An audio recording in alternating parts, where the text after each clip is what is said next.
I'm Peter Cook. I'm here from ME1 TV. We're here to see the Grand Master of Funk, George Clinton. Good evening, George. Roof. What's happening? What's happening? So, you're the master of synthesis, of putting together things which shouldn't be put together, allegedly.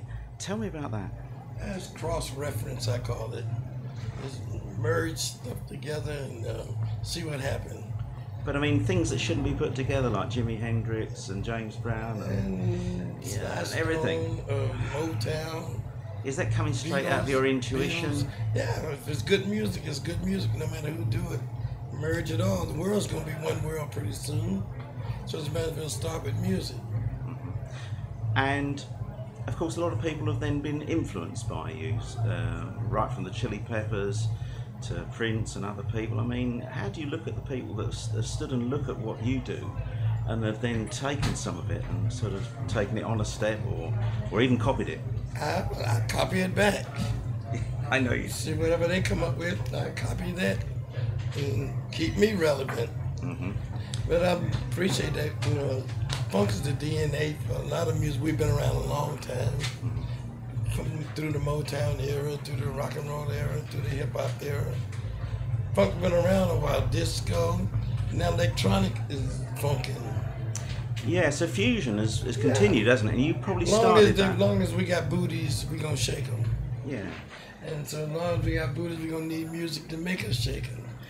And at the core of what you did, you had that sort of dyad thing, like Lennon and McCartney. You had Bootsy, and he's quite a different character. How does that sort of friction or tension? Is that important? Well, yeah, it's important that you have different colors and different people to play different parts, so you can play off of each other.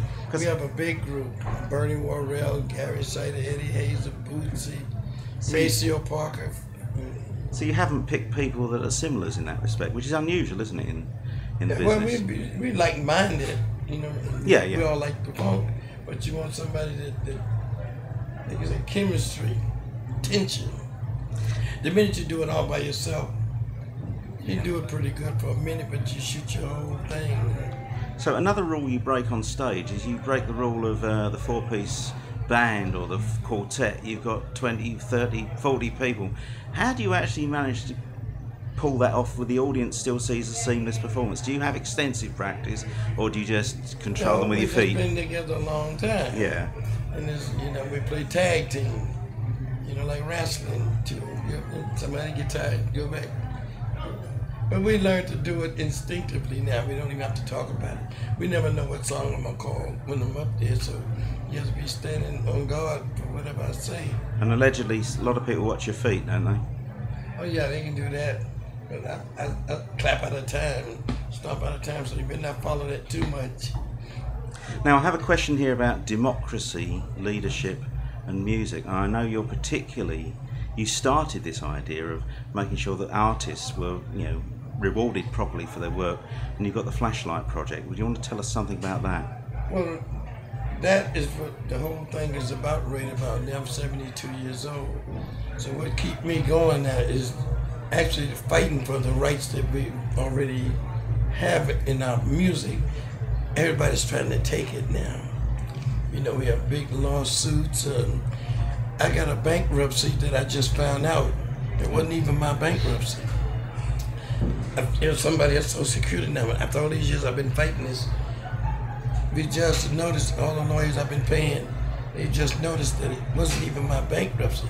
And these people have taken hundreds of millions of dollars with a fake bankruptcy.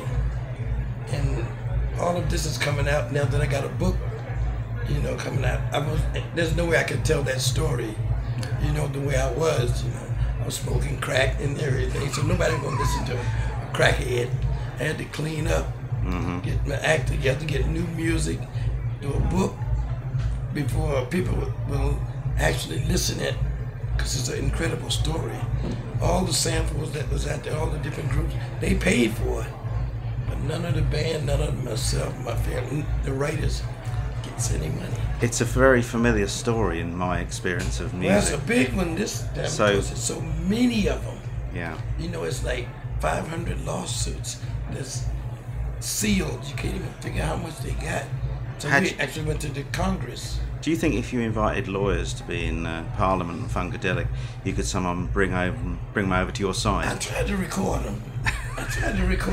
You know, that's just where I blew it. I should have got the lawyers' records out first. You know, because they getting paid for it. So, in the future, what's next? Like I say, I got a book coming out called Do we have a title yet? Brothers Beat Yo Like George. Ain't that funkin' kind of hard on you? The album is called First You Gotta Shake the Gate. You buy the book, you're gonna have almost half of the album in the book for free. Oh, okay. When are those out? October. October. I mean, you'll see it. The mothership is in the Smithsonian Institute. Mm-hmm. They get me to unveil that. I've seen them. Okay. I got a reality show. You'll see my grandkids tonight. Reality show? With my grandkids. Okay.